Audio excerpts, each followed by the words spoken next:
Welcome to 50 Nights of Fright. I'm Tommy, joined again with Candy and Jason. Today we are talking about Clive Barker's Hellraiser. All right, what did we think? It was my first time to watch it. Okay. So, I don't think I was scared. Okay. Yeah. Not scared? Okay. Jason? So it was one of my favorites as a kid. I think this one is not holding up as well, I think, over time, per se. I think, too, some of that was sitting with Candy, and we talked during movies, as we often do, and she's like, I don't get it, what's going on here? But I can definitely tell you, after watching it again, Julia makes German women seem very warm and vibrant. Yeah. Julia was not, I think, a very loving wife to. I know, she really liked Frank, though. Yeah. It's hard to believe, spoiler alerts, right? So Frank is this hedonist, hears about this puzzle box that supposedly will bring him new pleasures. We'll go ahead, don't touch that, because it seems like everyone who touches it, like, oh, you figured out the puzzle and we came. Anyone who touches it figures this puzzle out. Yeah, it must not be a very complicated. It's not, you just touch it a little bit. It's like, hey. I want to see the movie where like a guy has it and it's just like spins the entire movie. Like, I can't figure this puzzle out. Yeah, I like the Rubik's Cube. I don't know. I'm just going to put it back. People really like boxes. Yeah, Rubik's Cubes, this thing. Right. Legos, you know. It is. It's like, and it's hard to believe, like, basically this whole movie evolves around where Julia just wants better sex. Yeah. That's what this whole movie's about. Yeah.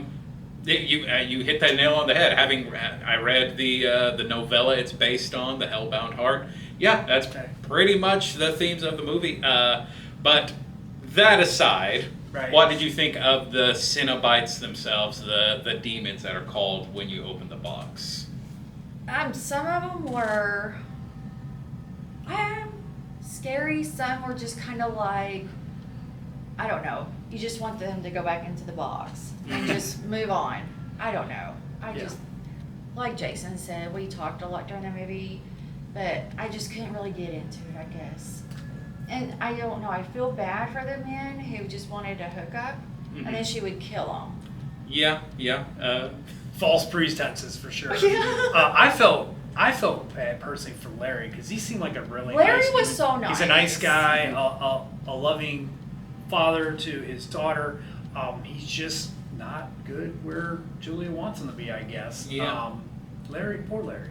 Poor Larry, indeed. Well, this, so taking it into context, this was a first-time filmmaker. The writer, Clive Barker, did write and direct this adaptation of his own book. Clive Barker, who is a multi-talented artist in many forms when it comes to writing, filmmaking, painting, video games even.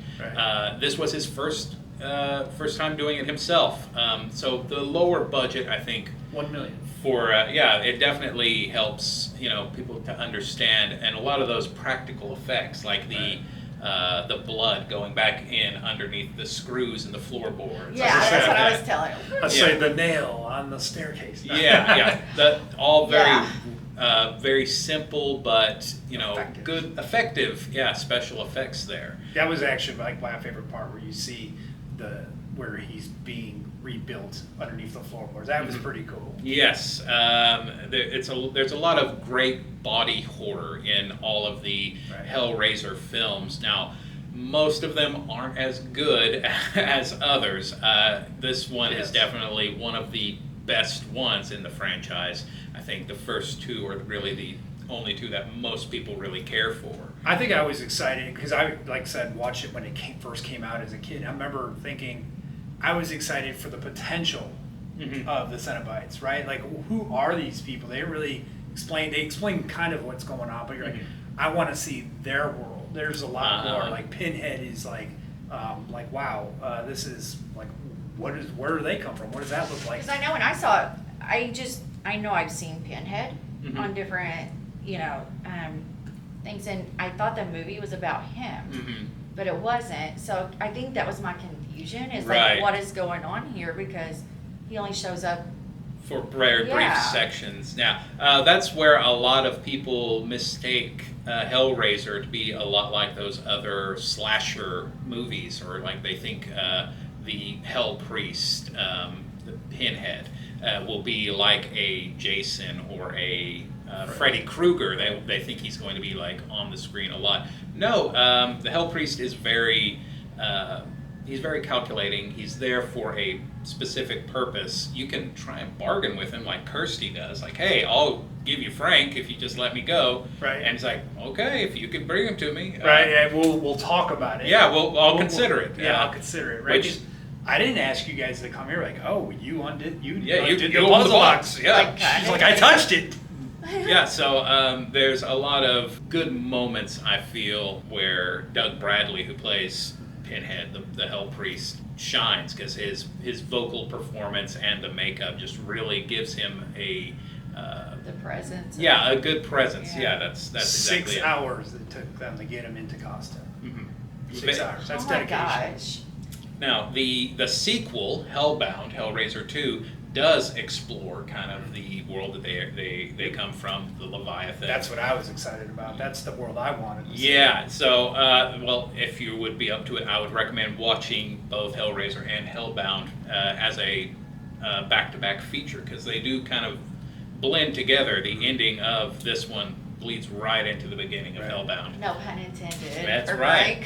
Well, the thing I thought was interesting, too, is I thought that the ending sequel of that, because you've got this what appears to be a homeless person who's acting really odd during the movie. They kind of do their thing at the end of the movie, but it was like really kind of cheesy. But they said they basically had like $1.50 left. He goes in description, Clive Barker's like, I just did this stop motion stuff with this Greek guy, and we were partying too much, and that was all the money that was left, and we got the sequence done. So I was like, man, this is just doesn't fit in with the rest of the movie. So that made more sense once I kind of found that out. So I thought that was interesting. Now, this being Clive Barker's first outing as a filmmaker himself, he later, of course, did Nightbreed and Lord of Illusions, two of my favorites.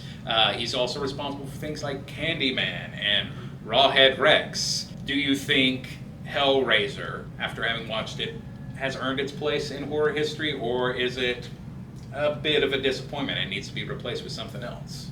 Probably everything has its place, but I didn't know any of the backstory, so I just did not enjoy it that much. Okay. Because we were watching a lot of movies, so. I think at the time, I was, at this point, I'm a teenager when I watched this, and I remember looking forward to seeing it. I just know that it has its place because there was nothing else was filling its place, so to speak.